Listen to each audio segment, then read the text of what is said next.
Romans 12:18, if it's possible, as much as it depends on you, live at peace with everyone. And the series has been, well, what about difficult people?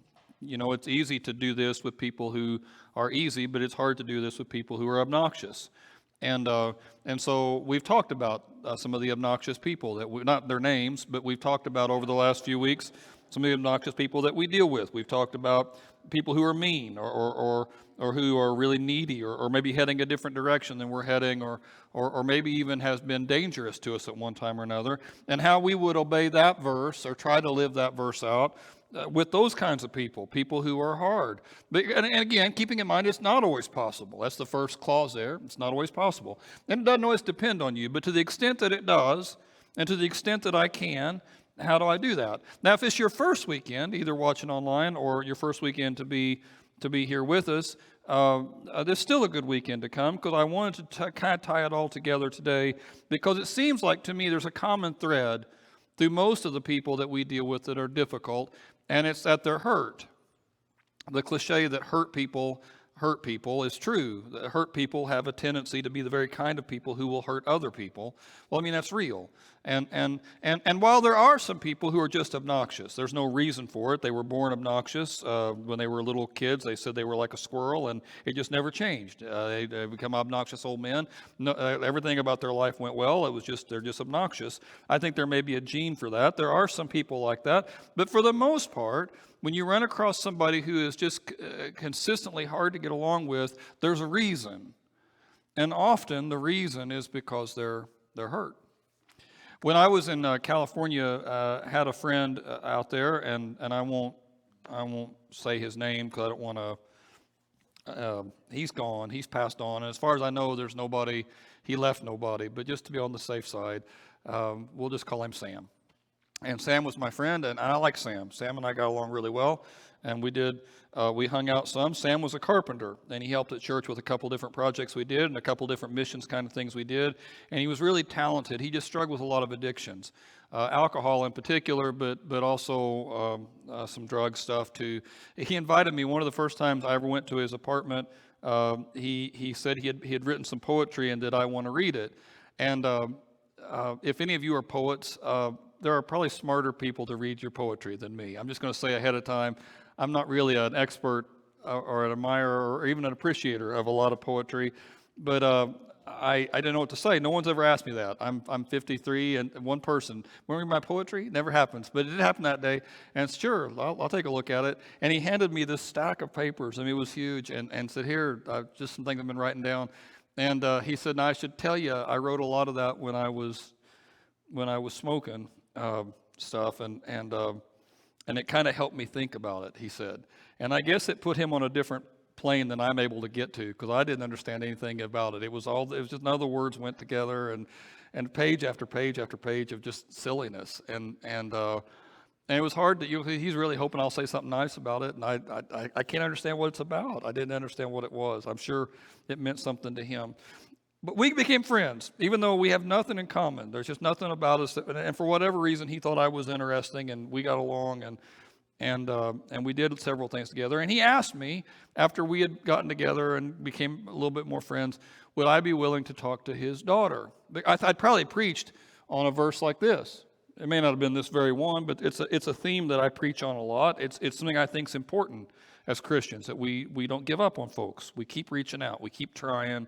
We don't write people off. I mean, I think that matters. And I think it's a real test. And it's maybe the hardest thing that Jesus asks us to do, to be honest, to love our enemies, to love those people who are difficult and a challenge. And I find myself going back to that and talking about it. And I probably talked about it in a sermon, and he had heard it and said, could you talk to my daughter? Because I want to build a relationship with her again, but she hates me. Could you help me figure that out? Well, why does she hate you? I said. And at first he didn't want to answer that.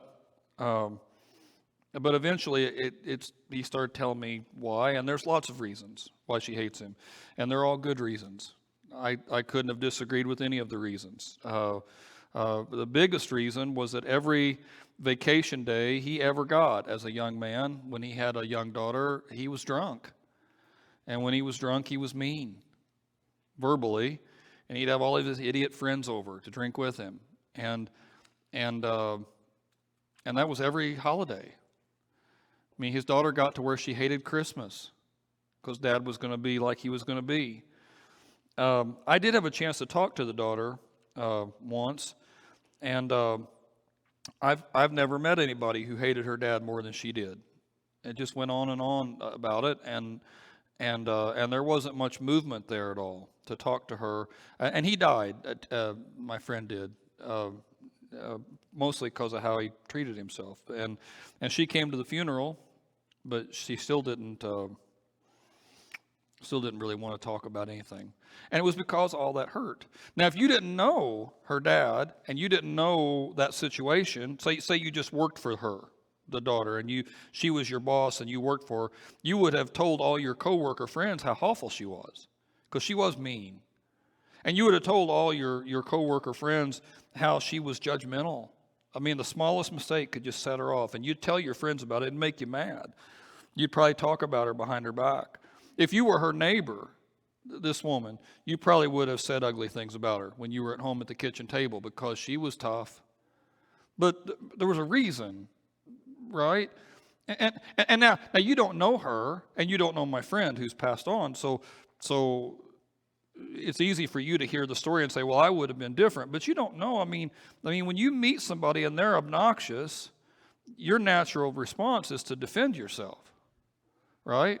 Which ironically is what she learned to do, right? The reason why she was the way she was is she learned how to defend herself. She has got this real hard shell around her.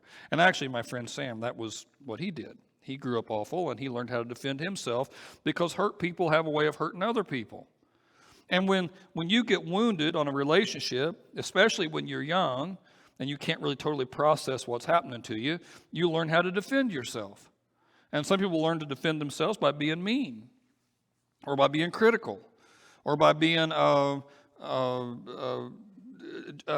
like compromised, but in a bad way. Like, I will only love you to the extent that you love me first. I had one person that I was friends with, and after sometimes he wouldn't call for months, like just wouldn't call at all, wouldn't call for any reason. And then I would think I've made him mad somehow, and so I would call him, and it finally came out that he always wanted me to call first. This is a grown man, but he wanted me to call first because he wasn't going to do it. If I didn't want it, he was. I'm not going to be made a fool of. So unless you're going to take the step first, then forget it. And I had no idea, and I assumed I'd made him mad. But I have to call first every time. Some people do that when they get hurt. They learn how to defend themselves that way. Some people get a real "I don't care about anything" attitude. I don't care. Nothing matters. Some people get an attitude where they're defiant. They won't let anybody help them. If anybody tries to help them, they get real sullen and angry, and they don't like anybody's idea but their idea, because they've learned how to protect themselves because they were hurt. And again, you've ran across all those kinds of people. But when you run across them, normally your response when they're doing what they do to hurt you is to defend your own self. And you never think about the idea that maybe the reason why they're acting the way they're acting is because of something deeper, because they're hurt. Now, when I was trying to think of stories about Jesus, did Jesus ever reach out to hurt people? One story came to my head pretty fast. And again, partly it's because of the eye thing. It's hard for me to study and read right now. And so it was an easy story for me to turn to, because it's a story that I've thought about a lot over the years. And so I'm sorry if you've been here very long, you've probably heard me teach on it, but it's such a great story, and it's like taking your vegetables. It's good for you to hear it again and think about it again. So just bear with me, because I promise there's probably some stuff in here you hadn't thought about. But Jesus once talked to a woman who was really hurt.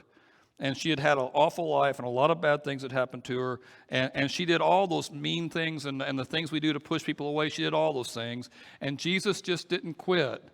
And his example, I think, kind of stands out to us about how we should operate. So, all that in mind, Jesus was going through Samaria. Now, I should mention a couple things just before we get started. First thing, it says in John chapter 4, Jews don't associate with Samaritans. Jews just don't associate with Samaritans. So you need to know a little history. How many of you guys love ancient Middle Eastern history? Okay, for you three people, this is really going to rock. But for the rest of you, just hang with me here, okay? I'll go as quickly as I can. If you see this map here, the area at the bottom, the kind of orangey pink area there at the bottom, and you got the blue area there and the green area on top. At one time, that was all one nation of Israel. But after King Solomon died, they split. There was a big civil war, and the top half of the blue and the green became one nation, and the bottom half became a different nation. And the bottom half was called Judea. And actually, Judea is where we get the Jews. The word Jew probably comes from Judah, and Judea probably comes from that notion. And the top half kept the name Israel. And they kind of went two different directions. The top half country pretty quickly established their own national religion. Like in Jerusalem, in the bottom half, they still worshiped God at the temple. But in the top half, they established their own religion, put some golden calves out there, and so these are our new gods, and they kind of and the two nations fought pretty quickly because of it. The northern nation fought the southern nation, and back and forth, and some of the battles were pretty bloody. I mean, tens of thousands of people killed, and so it was a civil war that split them, but it continued. It continued, and the northern kingdom, God announced after a while that he was withdrawing his protection from them because they had the golden calves and everything else had wandered so far away. And about 700 years before Jesus came, the northern kingdom, the blue, and the top part, the green, those two in the middle there, that was captured by the Assyrians. A big nation, a big empire came and conquered all of it. And what the Assyrians did to keep people passive was they would exile the people who lived there, and they took all these people in the blue and that top green area, and they took them and they sent them away, and they brought other people in and let them live there. And the thinking was, if you weren't in your hometown, in your home area, you wouldn't fight for it. That was the Assyrians' thinking. If you weren't in your home area, you wouldn't fight for it. And so they left the very poorest people there in that blue area and that top area, and they brought in some other people, and they all intermarried, and all those other nations brought their own religions with them, and those religions kind of mixed in again with Israel's religion, and it was a mess. And so the bottom kingdom, it stayed for another 100 years or so, and then it eventually, all that area got conquered by the Babylonians. And the Babylonians exiled a lot of people too. And it was about 500 years or so before Jesus, when everybody finally gets back, 400 years before Jesus, they all kind of get back to that area, and they're all allowed to start rebuilding things. The people in the lower area decided they wanted to rebuild the temple. Ezra and Nehemiah were going to rebuild the temple and rebuild the city of Jerusalem. The Samaritans hated that idea, and they opposed it. They didn't want to have the temple again. They wanted to all be one nation that could not necessarily put God up as number one. And there was fights about it. About 300 years before Jesus, the Greeks conquered all that area, and the Samaritans were allies with the Greeks, and they helped kill the Jews. About 100 years before Jesus came, the Jews rebelled against the Greeks. The guys in the bottom rebelled, and they sent an army up, the Maccabees did, and they flattened the capital of Samaria, just completely destroyed everything. And after that, for that 100 years between that attack and when Jesus came, Samaria became a really poor area, a really dangerous area. If you were a Jewish person, it was a dangerous place to go. I don't know, when you think of a big city, the dangerous neighborhood, the neighborhood where you'd be looking around nervous, Samaria kind of became like that for the Jews, and a lot of alcohol addiction, a lot of hurt. But you had this huge fight between that lower nation and that middle nation for on and on and on and on. Okay, when Jesus was alive, and this when our story happens, the people in that orangey kingdom there at the bottom, that was considered Judea. That green area at the top was Galilee. That's where Jesus was from. And those two nations were tied together. They all considered Jewish people there. But that middle area of Samaria, Jews don't associate with Samaritans. And so if somebody in the bottom area wanted to go to the top area, they would cross over the Jordan River there into that other green and purple area. They would go way over there and come in on the other side. Or they would take a boat up the coast. They wouldn't go, or they might stay on the coastal cities, which were a little more friendly to different people, but they wouldn't go through the middle. It was just too risky, too dangerous, and Jews don't associate with Samaritans. And the Samaritans don't associate with Jews. They all hated each other. And there was a racial reason, and there was a poverty reason, and there were a lot of reasons. But the religious reason, they just didn't like each other. And so Jesus decides to go through Samaria. Now again, normally Jews go around the dangerous area, but Jesus went went right through it, and he decided to take a break at this well that Jacob dug. It's in the mountain parts in the middle there, and he decides to take a break at this well that Jacob dug 1,000 years before, 1,500 years before, and he's sitting there at this well, and a woman comes out, and she sees him there, and she doesn't say anything to him, but Jesus asks her, "Could I have a drink?" And she's mad about it. She said, "Who do you think you are? You, a Jew, coming to me, a Samaritan, and asking for a drink?" Because they all hate each other. And the Jews looked down on the Samaritans. They thought they were better than the Samaritans. And the Samaritans hated that. I mean, they felt it and they hated it. I remember when we lived on the border, when Julia lived on the border in California, when we would cross over into Mexico, sometimes you would see some people who hang out right by the gate. And they look over at America, but they can't go. And they look at it, but they don't look at it hopeful. They look at it angry. Because they could see it's nicer there. Just arbitrary border, and they could see it. And the Samaritans looked at the Jews like that. And it's just anger. It's just rage. And Jesus asked her for a favor. First thing he says, "Can I get a drink?" And "Who do you think you are?" she says. "Who do you think you are, a Jew, asking me, a Samaritan, for a drink?" Because Jews don't associate with Samaritans. Now, one other thing on this deal, too, in that day, men and women were supposed to keep separated. Women were considered second-class citizens by the men. It was a man's world then for sure, and the men and the women didn't mingle unless they were trying to mingle like as a like your date kind of a thing. There are actually some interesting stories in the Bible about men meeting women at wells. Jacob meets his wife at a well. Moses meets his wife at a well. It was kind of like going to the bar, I guess, in that day. Where'd you meet your wife? Well, I met her at the well. And then that's where the women would come out. Women getting water was women's work, and so the women would go get the water, and usually would go in the mornings or in the evenings when it was cooler. Wouldn't go at noon, but this woman's going at noon, and she's going by herself. So she's not just isolated as a people, but she's isolated from her people.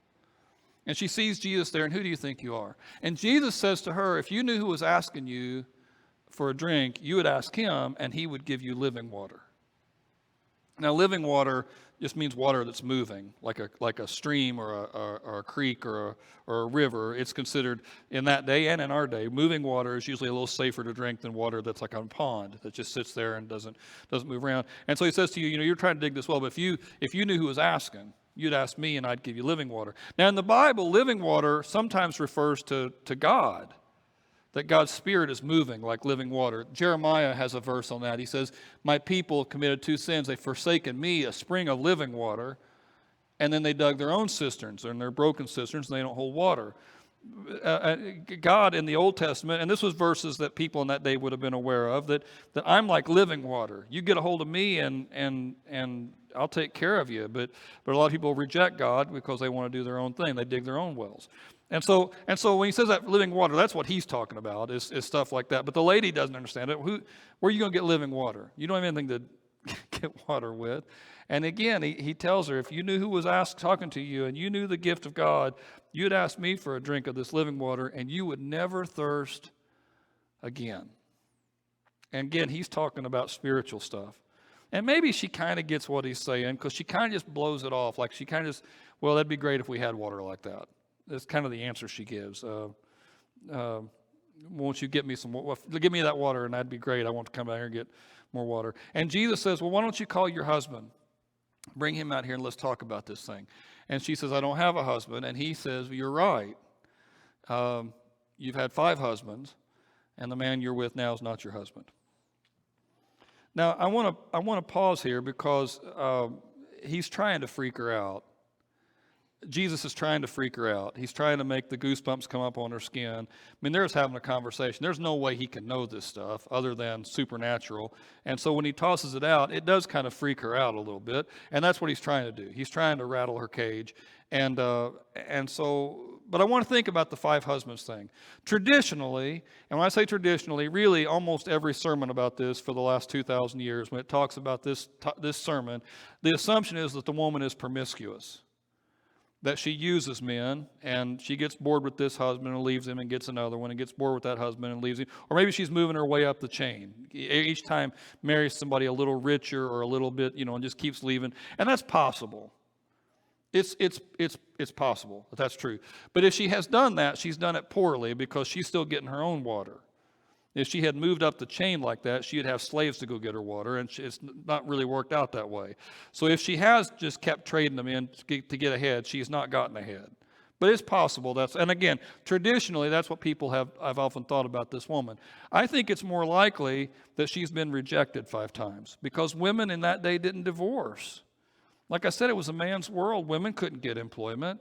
If a woman's trying to provide for her family and she doesn't have any man around, usually it meant she had to beg or go into prostitution. It wasn't a world that was friendly to women employment. It's much more likely that she's been rejected, kicked out of the house 5 times. And if this 6th guy who she's with now, he won't even marry her. He'll use her for sex and have her get his water, but he's not interested in changing any inheritances. It's more likely that this woman has spent a life being kicked down and rejected. And that the reason why all the ladies are avoiding her is not because they're scared she's going to steal their husband, but more because they think they're better than she is. And she feels that. I don't know if you've ever been in a place where it was obvious that you were the low rung. Or if it's been a long time, well, good for you. But it's usually not hard to think about that moment when you were the low rung in whatever it is you're talking about, where everybody else was a little smarter, or everybody else was a little richer, or everybody else was a little more successful or a little more important than you were, and you were the low rung. Well, that's what she's going through, but it's like her whole life. Her whole life's like that, and Jesus now has just exposed that. Right? I told you, when you're hurt, when somebody has hurt you, when you grew up rough, a lot of times we try real hard to hide that so nobody will ever know that we're rough. Or if our family right now is not going that well, we try to hide that. We don't want anybody to know about that kind of stuff because it's a mess. If people knew, they'd talk and they'd whisper, and we couldn't handle that. And we learn how to hide the parts about us that are the same way you wear clothes. You wear certain clothes that will maximize your best features and minimize your worst features, and we do that, right? We do that. That's what we do. All of us do that. But Jesus now he's pulled the veil away. I mean, everybody can see what this woman is, and he knows what she is, and she knows that he knows what she is, and so she's got to change the subject, and so she did what we do. She brought up an argument. She said, "I can see you're a prophet. You Jews say that we have to worship God in Jerusalem, but we Samaritans think we can worship God right here. What do you think about that?" And what she's doing is just trying to start a fight. I don't know that she really even cares about this issue. She might, but she's trying to start a fight. It's what people do in the barbershop if they take a hard stand on vaccines or masks today. It's what people do when if you're trying to get somebody to come to church and they have no interest in it, they'll bring something up that really has nothing to do with anything you're talking about, but it's a good thing to get a fight started. Well, I can't go to church because I don't like where they stand on abortion or gay people, or too many of them like Donald Trump for my taste, or too many of them, or whatever. It doesn't matter. And I can't go to a church where people are like that, and I'm not going to be that kind of person. And it doesn't mean anything. They're just trying to get you stirred up. And that's what this woman does to Jesus. She's just trying to get him stirred up, but Jesus won't get stirred up. He says, "Woman," he says, "believe me, a time is coming when you're not going to worship God on this mountain or in Jerusalem." He says, "You Samaritans worship what you don't know, but we worship what we do know, because salvation's from the Jews." So again, he doesn't deny by this sentence here that Jerusalem has always been God's plan. He's not denying that. And yet, he says, "A time is coming and is now here," he says, "when true worshipers will worship the Father in spirit and in truth." That's the kind of worshipers that God seeks, because God is spirit. And his worshipers must worship in spirit and in truth. Well, she says, well, maybe when the Messiah comes, he can explain this. And again, she's just trying to end the conversation, because they all believed that one day a Messiah would come, but none of them really thought it would happen in their lifetime. It's the same thing Christians do today. All Christians believe that one day Jesus is going to come back. Most of us think that we'll probably live and die before that happens. You don't think it's going to happen anytime soon, and that's how they thought about Jesus then, that him coming. Maybe when the Messiah comes, he can explain all this to us. And Jesus says, "It's me. It's me." Now, when you read through the Bible, it's unusual. Jesus is different than other people who religions have been started. When you look at how Muhammad talked about himself, when you look at how Joseph Smith talked about himself, when you look at how Confucius talked about himself, he actually had a bad example, Buddha more than Confucius. When you look at how people talk about themselves, they want you to know that they're the answer. And Jesus certainly can say sometimes things like, I'm the way, the truth, the life. He'll say things like that. But Jesus also a lot of times would say, let's not talk about this right now. He'd do some healing and he'd tell people, hey, let's keep this between us. And people would ask him, are you the Messiah? Like Pilate asked him, are you really the Son of God? And he'd say things back like, is that your idea or did somebody tell you that about me? He won't really answer it. It's actually rare in the Bible for Jesus just to say, that's right. That's who I am. It doesn't happen very often. But for this woman who's an outcast in her own community, which her community is a community outcast, she's like the lowest rung of the lowest rung. When she asks him, he tells her, it's me. I'm the one. Well, she's blown away by this. And she runs into town. Now, as she runs into town, the disciples are coming out of town.